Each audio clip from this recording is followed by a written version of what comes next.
Bom dia, graça e paz, iniciando então mais um dia de pão diário. Na série de aos Romanos, a Epístola aos Romanos, capítulo 1, nós vamos falar hoje do versículo 5 até o versículo 7. Então, o versículo 5 ao versículo 7 do primeiro capítulo.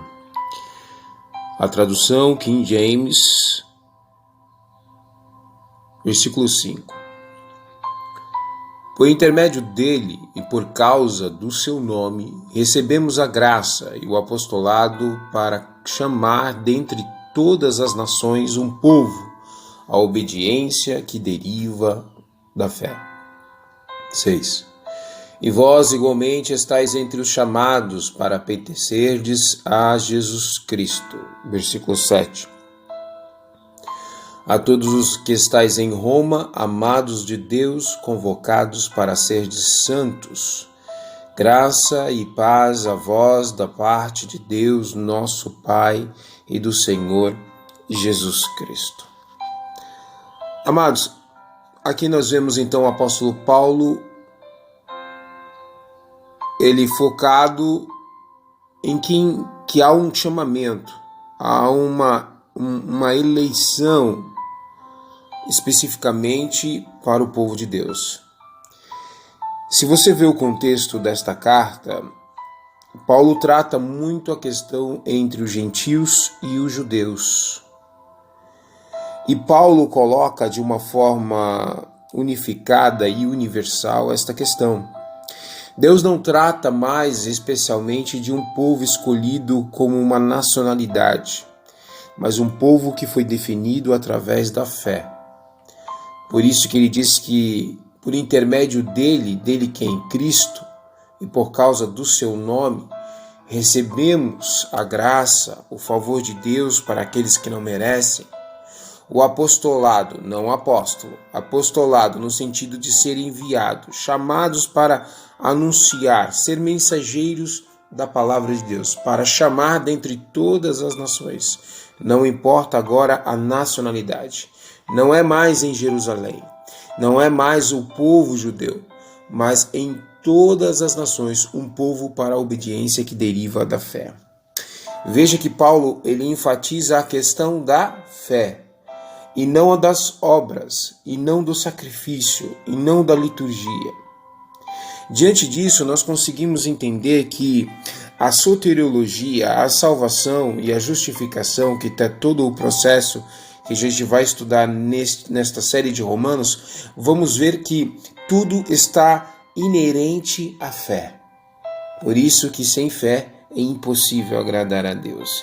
E esta palavra tão pequena há uma relevância tão grande para quem participa da salvação que há em Cristo Jesus. Então nós vemos que no versículo 5, Paulo ele define que nós somos chamados, eleitos, escolhidos por Deus para anunciar o evangelho da boa notícia que provém da fé.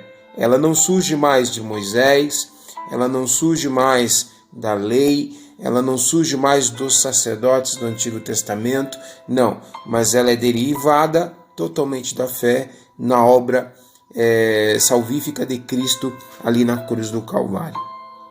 Isso é muito importante entender, porque Paulo vai tratar com uma igreja parcialmente dividida, entre aspas, não numa questão de uma briga entre poder, mas no sentido de colocar na graça a necessidade de se cumprir a lei. E Paulo, então, já inicia a carta enfatizando isso, que o nosso chamado, que a nossa eleição no sentido de levar o evangelho não é pautado na lei de Moisés, não é pautado em Moisés, não é pautado no sumo sacerdote, já que o templo também não existia mais. Havia sido destruído e a grande perseguição havia surgido contra Jerusalém e contra todos os judeus. O modelo do Antigo Testamento foi por terra no sentido litúrgico. Ele não serviria mais de referência para nós, mas que a nossa referência agora seria Cristo Jesus. E Paulo, então, ele enfatiza isso. Lembra, ele inicia esta carta totalmente cristocêntrica, focando Jesus Cristo no centro de tudo. A mensagem, a pregação, a salvação, a justificação, tudo deriva de Cristo Jesus através da fé. E isso é muito importante, temos essa consciência, porque o Paulo traz aqui uma cristologia, o estudo tratado sobre Cristo. Primeiro ele falou que Cristo era 100% homem, veio da descendência de Davi, isso mostra o quanto ele era humano. E depois ele mostra o Cristo ressurreto, transformado, ressuscitado em um corpo de glória.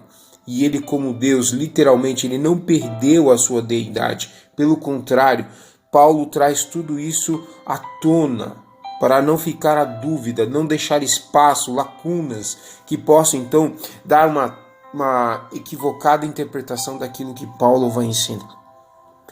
Então havia a referência de alguns irmãos judeus na igreja de Roma que haviam exigido que os gentios cumprissem algumas partes das obras. Por isso que ele enfatiza muito bem que a nossa salvação ela não é pautada nas obras, mas a nossa obediência, não, salvação, vamos arrumar isso aí, a nossa obediência ela é derivada da fé, a nossa obediência ela não é derivada mais pelas obras, as obras não servem mais como uma forma de dizer que você está salvo em Cristo Jesus, mas a fé que há em Cristo Jesus, ela demonstra a obediência que você tem a esse chamado, a esta eleição, a esse chamado para fazer a vontade de Deus, que é anunciar o Evangelho de Cristo.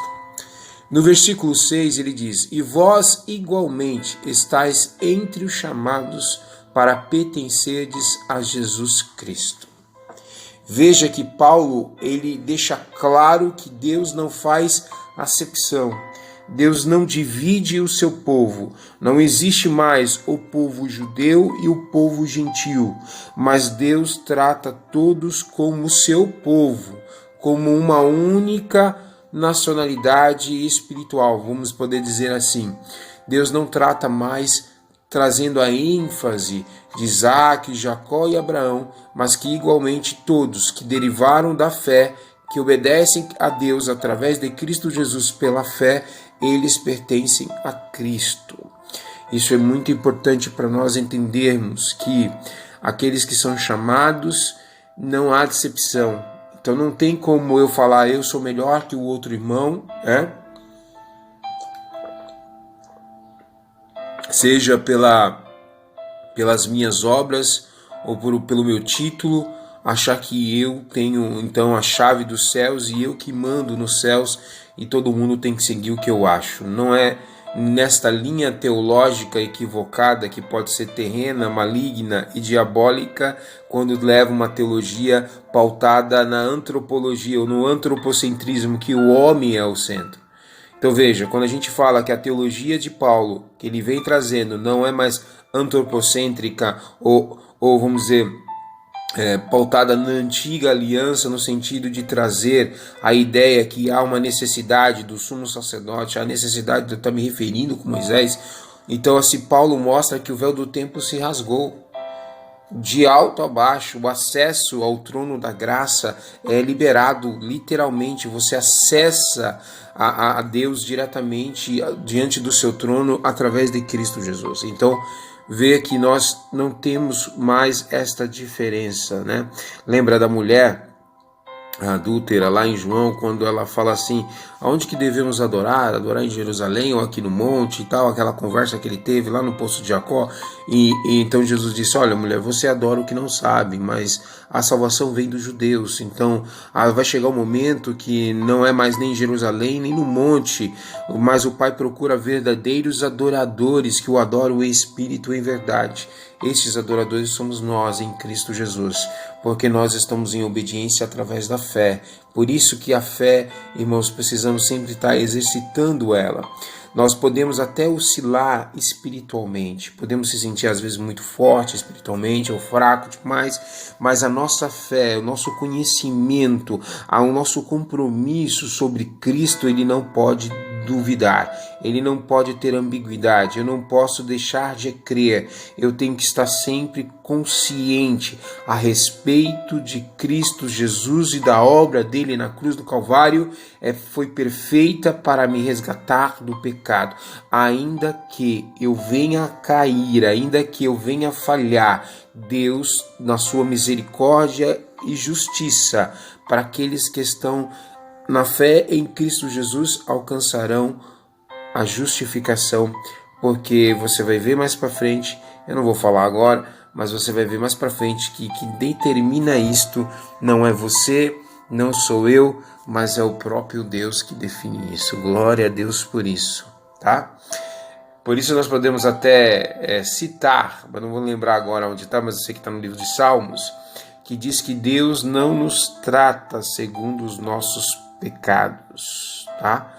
Porque se Deus fosse nos tratar segundo os nossos pecados, nós seríamos dignos de morte, como devia ser. Mas como a lei trouxe a morte e a condenação para o pecado, assim Cristo adentrou com a graça e superabundou o pecado. Se superabundou o pecado, superabundou a morte eterna. Se superou a morte eterna, ele trouxe vida e vida com abundância. Você vai ver isso também. Então Paulo não faz distinção, e isso é muito bom. A igreja ela tem que ter essa característica de corpo.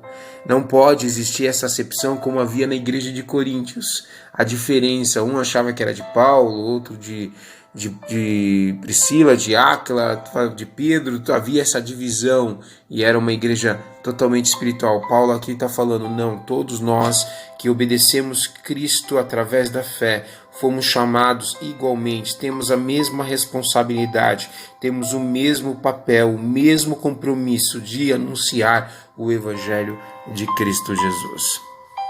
Versículo 7, então ele traz para nós, falando a respeito a todos os que estáis em Roma. Paulo falando sobre isso. Interessante que no comentário que eu tenho utilizado, que é a Bíblia de Genebra, diz assim, a capital do Império Romano. Os estudiosos não têm nenhum conhecimento específico sobre a fundação das igrejas romanas, embora visitantes de Roma estivessem entre os que ouviam o evangelho pregado do dia do Pentecoste, em Atos 2, versículo 10. Veja a introdução do público original, chamados para ser de santos. Todos os membros da igreja visível, tá? São santos porque são consagrados a Deus. No entanto, ao usar o termo chamados, Paulo indicou que estava se referindo especificamente aos crentes de dentro da igreja. Você vai confrontar isso em Romanos 8, 28.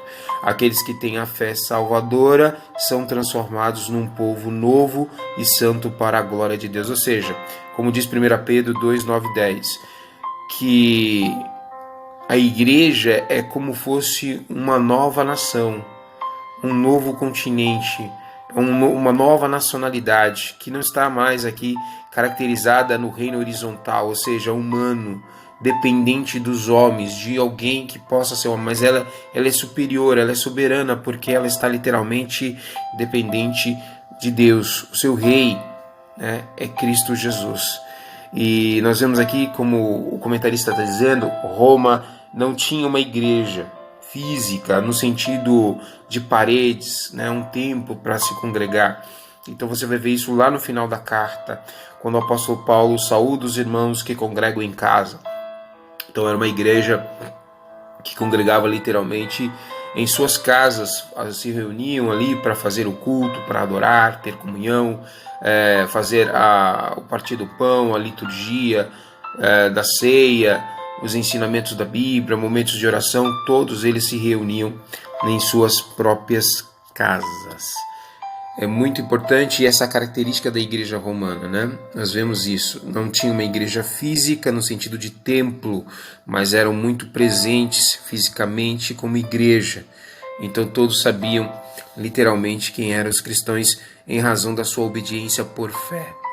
E aí nós vamos ver esse exercício de fé, não querendo engrandecer os gentios, mas os gentios eram mais, vamos dizer assim, mais cumpridores da palavra do que até o próprio judeus. Paulo vai chamar a atenção deles mais para frente a respeito disso. E aí você vai ver que essa diferença entre os judeus e cristãos gentios, que na verdade não deveria haver esta diferença. Mas Paulo tenta corrigir isso na carta aos Romanos, que Deus não faz acepção de pessoas. Deus, ele veio salvar aqueles que ouviram a sua voz, que foram chamados por ele, então vão ser transformados pelo poder do Evangelho, que é Cristo Jesus. E nós vamos ver isso muito mais para frente. Então concluímos que então, primeiro, por intermédio de Cristo, por causa do nome dele, e essa é interessante que essa nomenclatura, nome, é utilizada demais, tanto no Velho quanto no Novo. O nome de Deus é como fosse, na verdade, o reconhecimento de firma da autoridade daquilo que Deus está falando.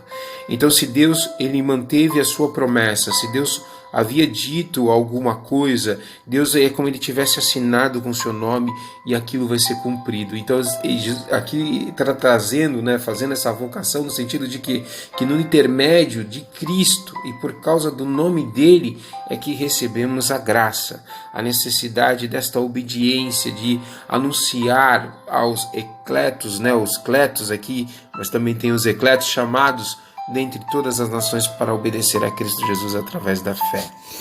Diante disso, irmãos, nós vemos que a fé é o centro de tudo para a salvação. Paulo enfatiza e deixa bem claro: ninguém pode chegar diante de Deus sem fé. Ninguém pode chegar e usufruir da graça de Deus sem a fé. A fé é fundamental e esta fé ela não é produzida pelo próprio homem, ela não é produzida pelo querer do homem, mas Deus coloca isso no coração do homem. Deus assenta, quando você ouve a palavra, Deus assenta no coração do homem a necessidade de ter o arrependimento, a necessidade de confessar os seus pecados, a necessidade de estar na presença de Deus. Isso é muito maravilhoso, porque isto está assinado, foi ortogado por Cristo Jesus e ninguém pode revogar. É isso aí.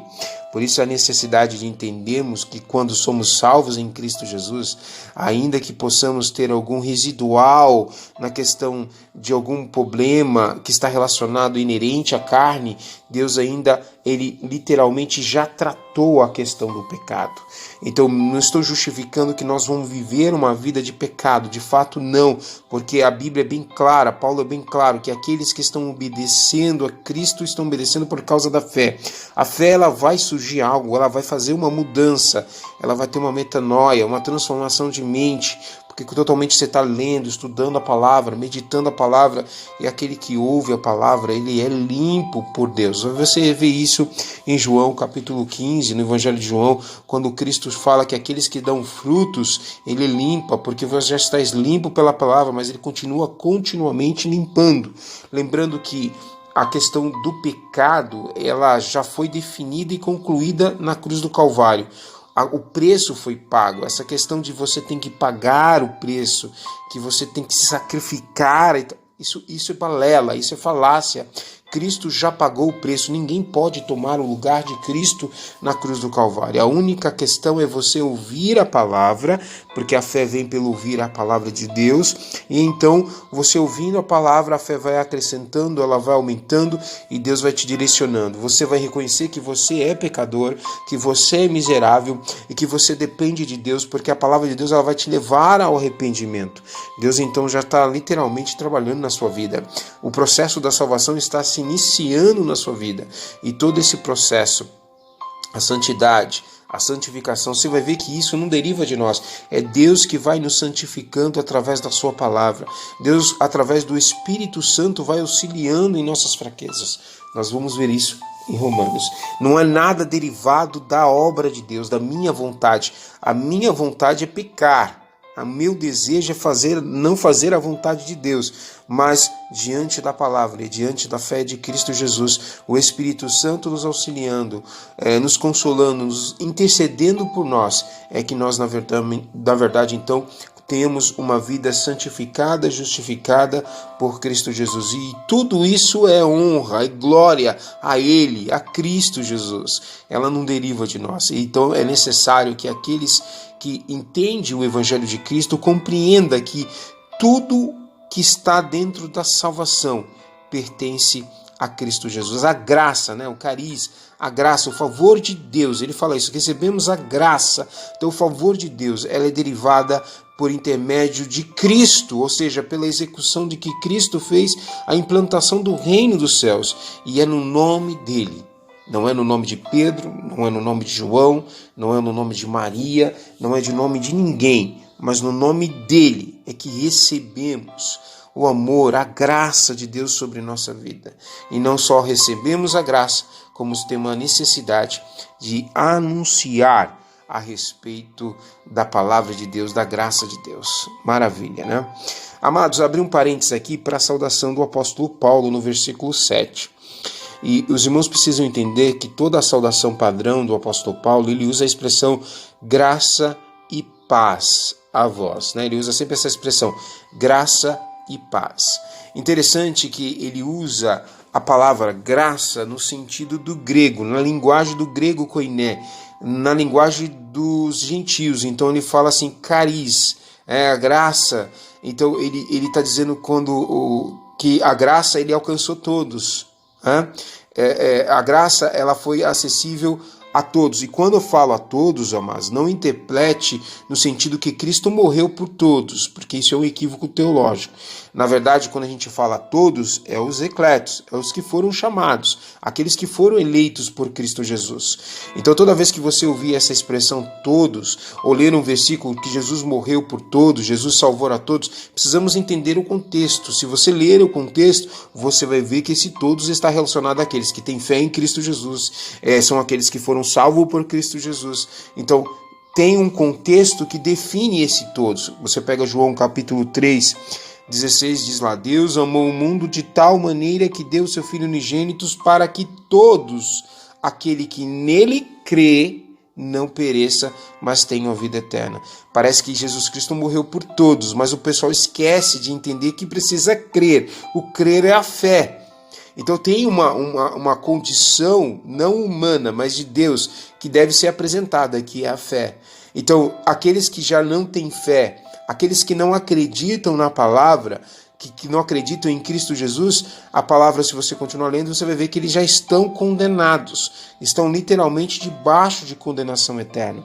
Veja como é importante você ouvir a palavra e crer. Então, às vezes as pessoas pegam um texto de forma isolada e dão uma ênfase demais ao texto, forçando o texto aquilo que ele não quer dizer. E isso é um equívoco teológico, pode ser um equívoco que pode se transformar em um dogma, ou seja, algo idealizado pela mente humana, mas não idealizado pela vontade de Deus e nem inspirado por Deus. E que isso, na verdade, pode distorcer a palavra, ser heresia e levar o povo ao erro. Voltando então à expressão graça, cariz, e Paulo usa a palavra shalom, que é do judaísmo. Veja, por que não paz e graça? Porque o shalom representa a lei. Representa a minha possibilidade de reconciliação com Deus. Então, eu não posso ter paz antes de ter graça. Eu preciso primeiro ter a graça. Essa graça e paz não está colocada à toa aí. A graça, em primeiro lugar, é no sentido de mostrar para o homem que esta graça que representa Cristo é o que trouxe para nós, da parte de Deus, nosso Pai, o Senhor Jesus Cristo. E então, quando eu participo da graça e Deus me chama para que eu fique perto dele em razão da misericórdia dele, da compaixão dele, então eu experimento a paz no sentido de não estar mais debaixo da ira de Deus, mas eu estou literalmente isento, livre da ira de Deus. Por isso a salvação. A palavra salvação significa livramento, a palavra sotério, livramento. Então a graça de Deus me livra, me isenta da ira de Deus que vai se manifestar àqueles que não têm fé em Cristo Jesus. E isso para nós traz paz, shalom, shalom. Então veja como é interessante, não shalom, cariz, mas cari shalom, ou seja, graça e paz. Somente a graça pode trazer paz. Somente a graça atendeu a necessidade e a exigência legal da lei de Moisés. Então, na graça, quer ter paz? Quer ter justificação diante de Deus? Quer ser liberto do seu pecado? Então, através da graça, através de Cristo Jesus. E enfatiza isso, e isto é literalmente maravilhoso. Por isso que ele diz, então, graça e paz a vós. Da parte de quem? De Deus, nosso Pai, do Senhor Jesus Cristo. Por isso que João enfatiza muito claro em João 14:6, quando ele diz a respeito de Jesus, que ele fala ali, não se turbeis, no primeiro versículo, e no 6 ele fala, eu sou o caminho, a verdade e a vida. Ele responde à mulher adúltera, quem é a verdade? Quem é o caminho? E ele fala, ninguém chegará ao Pai senão por mim. Veja que tudo dentro da palavra, dentro do contexto hermenêutico, você vê que tudo está relacionado.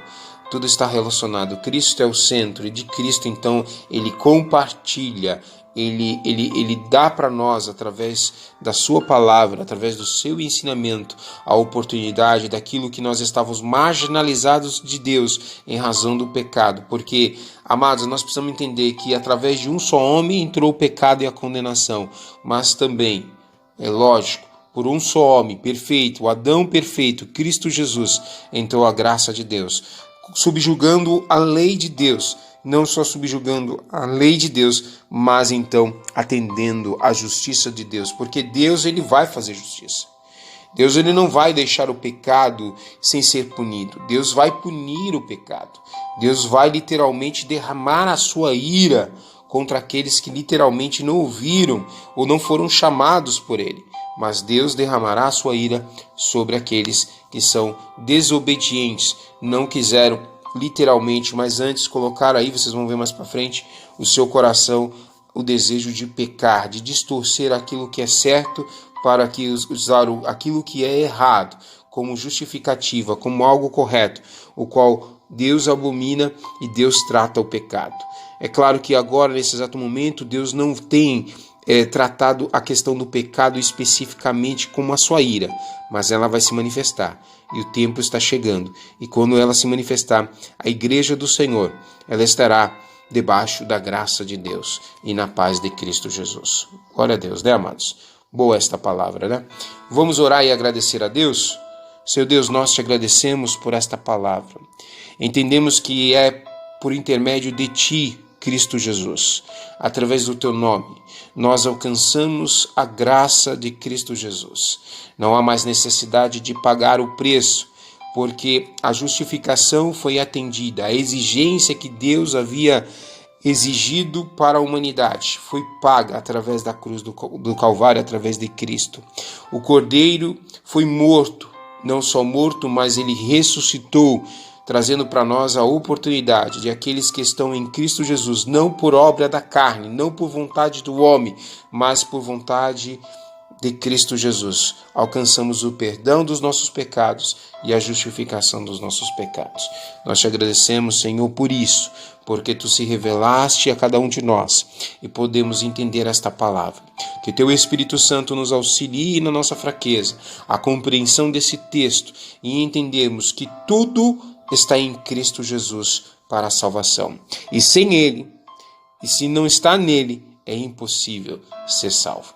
Que nós possamos compreender nesta manhã e viver isto para as nossas vidas. É o que nós te agradecemos e te pedimos em nome de Jesus. Amém.